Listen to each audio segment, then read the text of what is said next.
이재명 대통령이 지난달 유엔 총회 이후 한 달 만에 다시 다자 외교 순방길에 오릅니다. 한국은 지난해 아세안 정상회의에서 이 아세안 국가들과 포괄적 전략 동반자 관계를 수립했죠. 이재명 대통령도 취임 이후에 동남아시아 국가들과 관계 강화에 공을 들이고 있는데요. 이번 순방 어떤 효과 기대할 수 있는지 자세하게 짚어보겠습니다. 권혁중 경제평론가 함께합니다. 안녕하십니까? 네, 안녕하십니까? 네.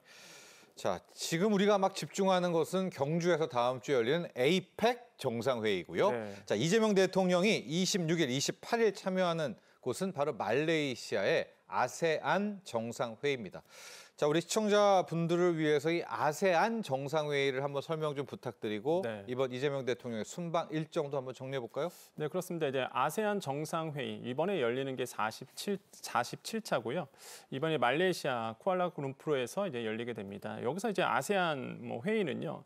1967년에 사실 처음 개최가 됐고요.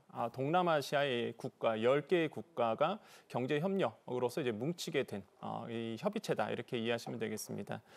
동티모르가 이번에 이제는 47차 아세안 정상회의 때 이제는 협의국으로 이제 들어올 예정이고, 그다음에 사실상 이 아세안 회의는 정상회담은 늘 그래왔듯이 이 동남아시아의 경제 증진이라든지 아니면 국가 안에 있는 동남아시아에 있는 여러 가지의 그 협의해야 될 내용들을 그동안 쭉 다뤄왔다라고 보시면 되겠고요. 여기에서 이제 플러스 3개 나라 아세안 플러스 3가 되는데, 여기에서 이제는 우리나라와 이제 중국과 일본이 이제 들어가게 되죠. 그 계기는 이제는 97년도에 사실 동남아시아는 아시아의 이게 그러니까 경제 위기가 왔었을 때, 그때 이제는 우리나라와 이제는 중국과 일본이 해서 이제는 이 아시아의 통화 위기를 막고자 이야기가 시작된 것이 이제 시발점이다라고 생각하시면 되겠고요. 네. 그런 의미는 역시나 아세안과 포괄적 전략 동반자 수립을 우리는 했습니다. 이런 점에서 좀 우리는 이번 이 대통령이 가서 같이 회의를 나누는 것에 의미가 있다라고 저는 생각을 해보겠고, 일정으로 본다 그러면 일단 10월 26일에 1박 2일 일정으로 이 대통령이 이제는 말레이시아로 이제 가게 됩니다. 네. 가서 이제는 현지 동포들과 만찬의 간담회가 있고요. 그다음에 27일 첫 일정으로 본다 그러면 캄보디아 총리와 정상 회담이 이제는 있고요. 네. 그다음에 27일 오전 같은 경우가 이제는 한 아세안 정상회의가 열리게 됩니다. 그다음에 바로 이어서 아세안 플러스 3 정상회의가 이제 또 열리게 되고, 그다음에 27일 오후에 이제 말레이시아 총리와 이제 정상회담을 갖게 되죠. 그런 다음에 당일날 바로 이제 한국으로 이제 귀국하는 스케줄인데요. 그렇죠. 왜냐하면 바로 또 경주 에이펙이 맞습니다. 기다리잖아요. 네, 네. 굉장히 촉박한 일정으로 이제 이 대통령이 이제 움직일 것이다 이렇게 보고 있습니다. 역시나 기대 성과라 본다 그러면 우리 정부와 아세안 국가의 이제 경제 협력 증진에 대해서 얘기가 오고 간다는 것, 그 다음에 다층적인 지역 협력 방안이 얘기가 나올 것으로 이제 기대하고 있고요. 거기서 이제는 이 대통령이 빠르게 우리나라에 귀국한 이유는 아시겠지만 이제 에이펙 정상회의가 있기 때문에 준비를 해야 됩니다. 그래서 빠른 일정으로 귀국을 하게 됐고, 지금 에이펙 정상회담 일정이 나온 상태입니다. 10월 29일이죠. 수요일 날 한미 정상회담이 이제는 개최가 되고요. 그 다음 날 10월 30일은 미중 정상이 이제 만나게 됩니다. 그리고 하루 건너뛰고 11월 1일에 한중 이제 정상회담이 이제 개최가 되거든요. 그러다 보니까 지금 모든 글로벌 투자자들이 이 에이펙 정상 회의에 또한 회담에 주목을 하고 있습니다. 또 일본에서도 지금 집중을 하고 있는 이유가 한국의 이제 이 대통령과 언제 만날 것이냐. 그래서 다카이치 총리요. 네. 그래서 지금 다카이치 사나이 총리 신임 총리인데 언제 만나느냐 아직 확정은 안 됐습니다. 지금 근데 실무진에서 지금 조율 중에 있거든요. 그래서 만날 수도 있다라는 이제 관측이 나오고 있습니다. 그래서 주요국 정상이 이번 에이펙 정상회의를 통해서 서로 이제 만난다는 그 자체가 굉장한 지금 모든 세계 여러 나라의 관심을 받고 있습니다. 네, 저희가 이제 아세안 정상회의를 하면서 이재명 대통령 스케줄 그리고 이제 자연스럽게 그 다음 주죠. 경주 에이펙까지도 잡아봤습니다. 이따가 또 한번 다뤄보도록 하겠습니다. 지금 경주 에이펙에서 한미 정상회담, 미중 정상회담 그리고 한중 정상회담까지는 확정이 됐다는 사실 또 말씀을 드리고요. 원래 이런 회의에서는 이제 아젠다, 의제가 굉장히 중요하지 않습니까? 맞습니다. 이번에 아세안 정상회의의 의제도 궁금하고요. 앞서 잠깐 일정을 봤지만 여러분 지금 우리나라에서 가장 많이 뉴스의 핵심이 되고 있는 문제 중 하나죠. 이 캄보디아인데 캄보디아 정상과의 만남이 좀 있단 말입니다. 네. 지금 이재명 대통령과 캄보디아의 정상과 이 회담도 지금 굉장히 좀 주목이 되고 있죠. 맞습니다. 이게 차차 그 아세안 정상회의에 대한 의미와 그다음에 어떤 아젠다가 있을지는 이제 말씀드리겠는데 일단 우리나라와 이제 아세안 국가 간의 이 회의의 어떤 의제 이게 굉장히 아젠다 세팅이 중요하겠죠. 일단 대표적으로 큰 틀에서 본다 그러면 역시나 디지털 협력에 대해서 얘기가 오고 갈 것으로 보고 있습니다. 근데 약간 미시적으로 좁혀 본다 그러면 캄보디아 총리와 이번에 이제 정상회담을 열거든요. 그래서 온라인 스캠 문제가 아마 굉장히 문제가 될 것이다. 이 부분에서 아마 논의가 될 것이다라고 지금 보고 있습니다. 그래서 온라인 스캠 범죄 대응 공조 이거 어떻게 할 것인가? 중요해요. 아마 의제 설정이 될 것 같고요.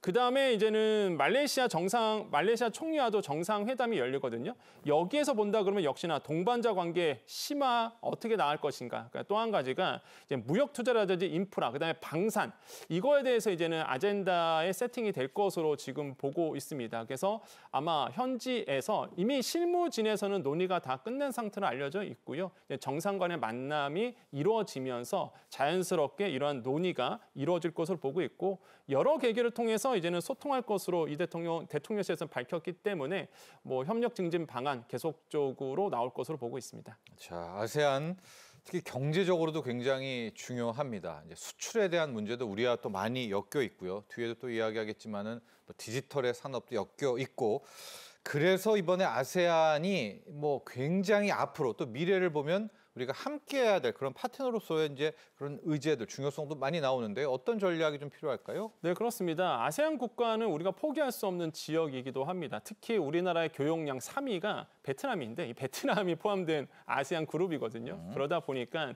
굉장히 경제적으로도 중요한데요.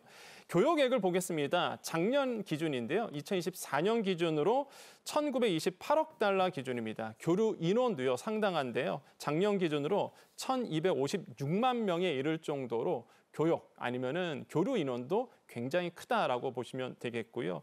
뭐 이미 지난해 포괄적 전략 동반자 관계 수립을 맺었습니다. 그러다 보니까 관계에 대해서 더욱더 이제 발전될 가능성이 굉장히 크다고 느껴집니다.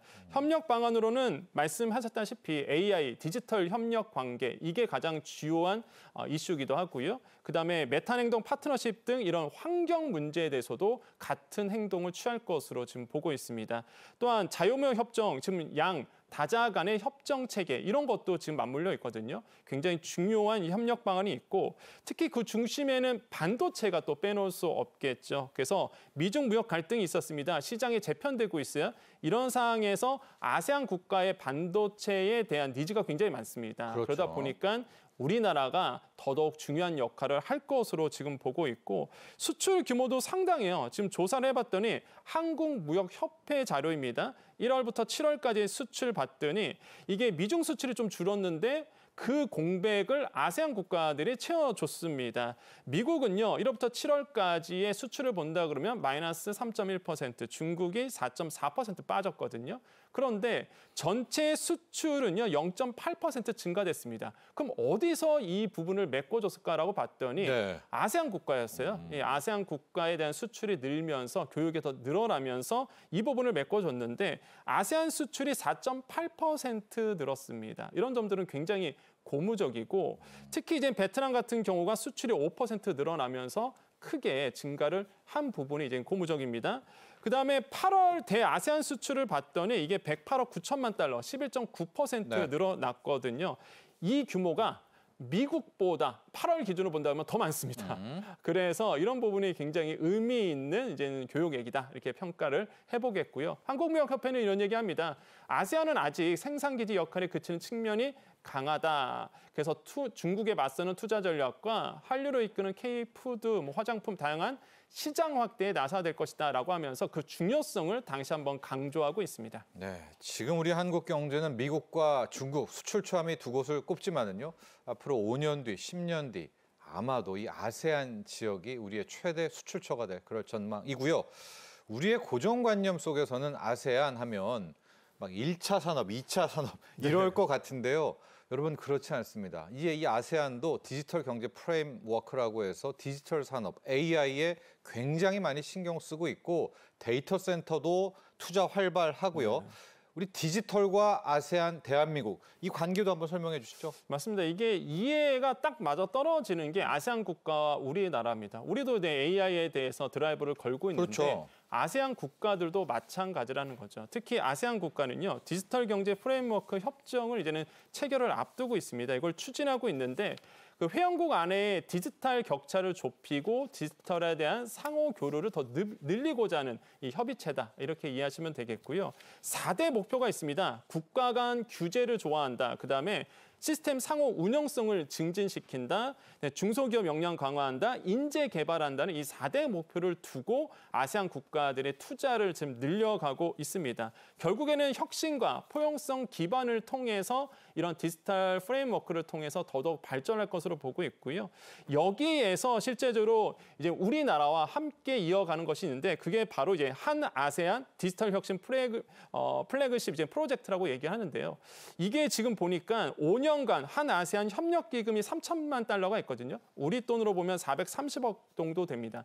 이 기금을 통해서 아세안 국가의 디지털의 협력을 더 높인다는 거죠. 그러니까 투자를 해주는 부분이 있습니다. 그래서 5개 과제를 지금 현재 이제 추진하고 있는데 첫 번째로 본다 그러면 역시나 인재 양성 확립입니다. 그래서 인재 양성을 해서 교류하는 역할이겠고 AI 개발 창업 경진대회 열리고 AI 융합도 이제 추진하게 되고요. 네. 데이터 공동 생태계 그다음에 HPC 그러니까 초고성능 컴퓨터죠. 이거에 대한 구축 사업도 이번에 같이 열리기 때문에 이런 점들이 아세안 국가와 한국 간의 한 아세안의 이런 디지털 협력 체계가 마련될 것으로 보고 있습니다. 자, 개최국인 말레이시아와의 관계 조금 더 깊이 들어가 보겠습니다. 우리 한국과 말레이시아 수교 65주년입니다.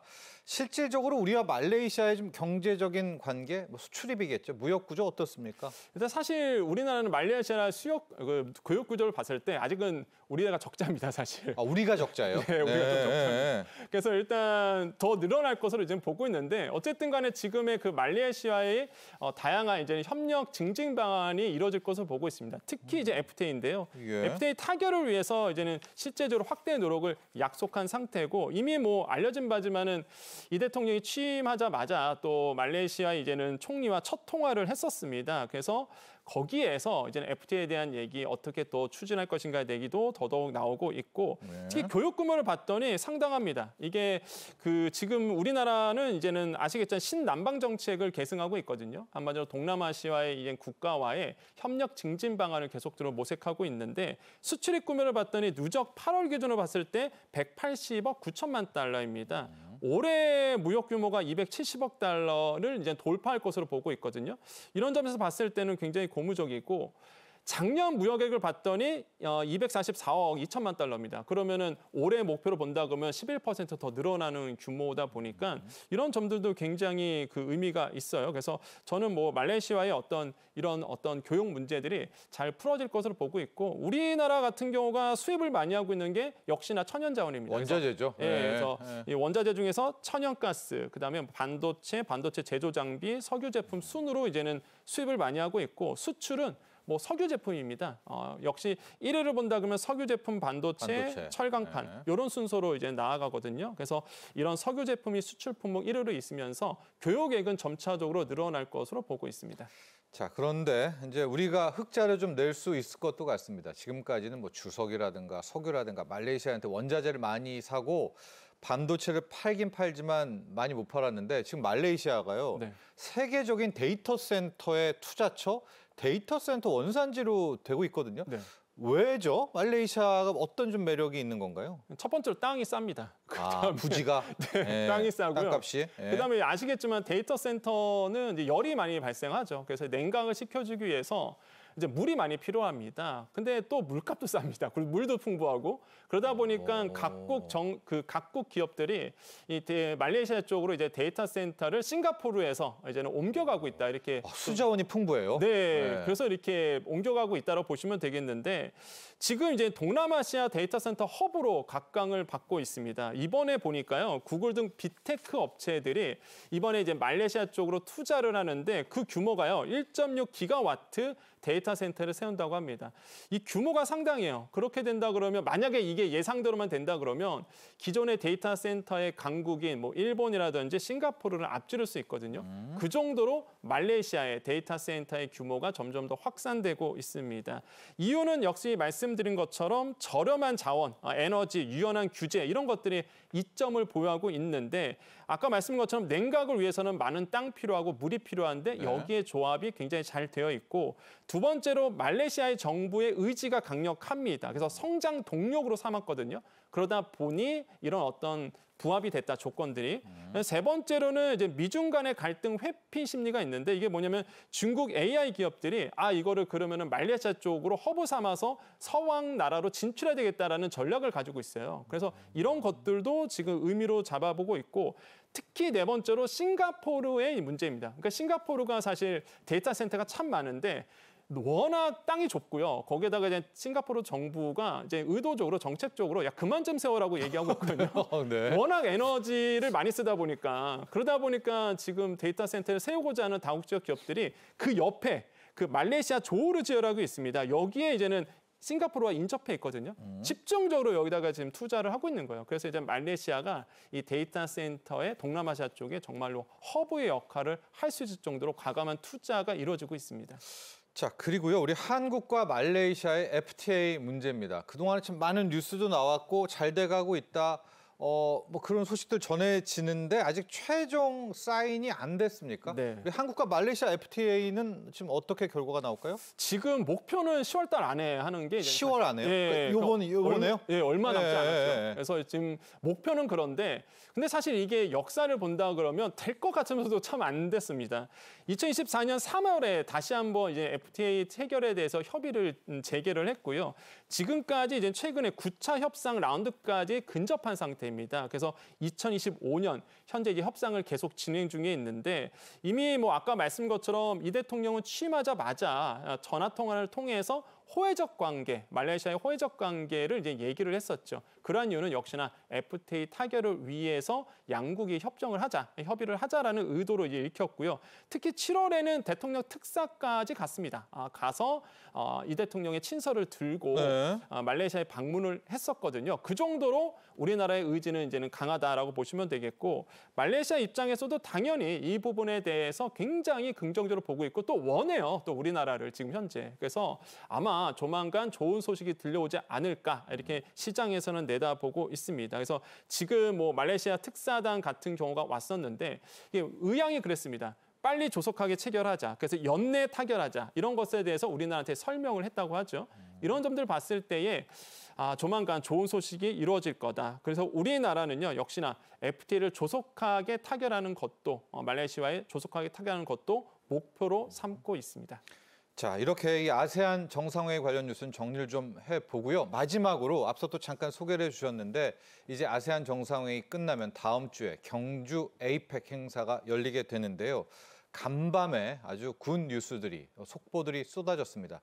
우리 한미 정상회담부터 일정과 좀 확인된 것, 또 그리고 우리가 경주 에이펙에서 좀 기대할 수 있는 것들 한 번 더 소개해 주시고 좀 마무리할까요? 네, 그렇습니다. 이번에 사실상 이제는 우리 에이펙에서 뭐 한미 정상이라든지 그다음에 한중 정상이라든지 또한 미중 정상이 이제 만나게 되는데 기대가 컸었는데 그게 이제 확인이 된 겁니다. 네, 확인이 되죠. 네. 그런데 그 이전에 사실상 먼저 만날 수 있다라는 관측이 있죠. 그게 바로 아세안 정상회의 때 이 한미일 정상이 만날 수도 있다는 얘기가 나옵니다. 그러면 일단은 전초전이라 보시면 되겠죠. 그래서 처음으로 이제 아세안 회의 때 정상회담 때 먼저 만날 수도 있다는 관측이 나오면서 기대감이 굉장히 지금 높아지고 있다라고 생각을 해보겠고요. 네. 만약에 아세안 정상회의 때 한번 만나게 되고 그럼 어느 정도 의제가 또 좁혀질 수 있거든요.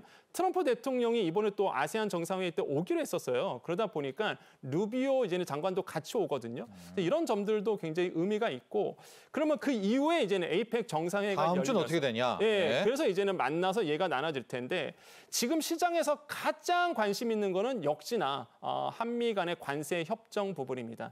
25%의 이제 품목 관세 부분이 자동차 특히 철강이겠죠. 이게 15%의 이제 관세로 내려갈 수 있느냐가 지금 뭐 자동차에 대한 관심이 많으신 분들에 대한 주목을 받고 있는 거고, 그래서 관세 협정이 과연 그 네. 이전에 체결될 수 있느냐 이게 시장의 가장 큰 관심사고요. 예. 우리 그건- 일정 좀 한번 보죠. 29일이 한미 정상회담인가요? 맞습니다. 네. 29일이 가장 먼저 열리는 게 이제 한미 정상회담이 이제 열리게 되고, 그다음에 그 다음 날 이제 볼 수 있는 것이 아까 말씀드린 것처럼 미중 간입니다. 그래서 미중 간의 정상회의가 열리고 하루 건너뛰고 11월 1일에는 이제 한중 정상회담이 열린다는 거죠. 그래서 글로벌 투자자들이 지금 집중하는 거는 바로 이제 미중 간의 또 만남이거든요. 네. 그래서 이런 부분에 대해서 우리가 주목할 필요가 있겠다라고 말씀을 드립니다. 자, 기대해 보죠. 지금까지 도움 말씀에 권혁중 경제평론가와 함께했습니다. 오늘 감사합니다. 네, 감사합니다.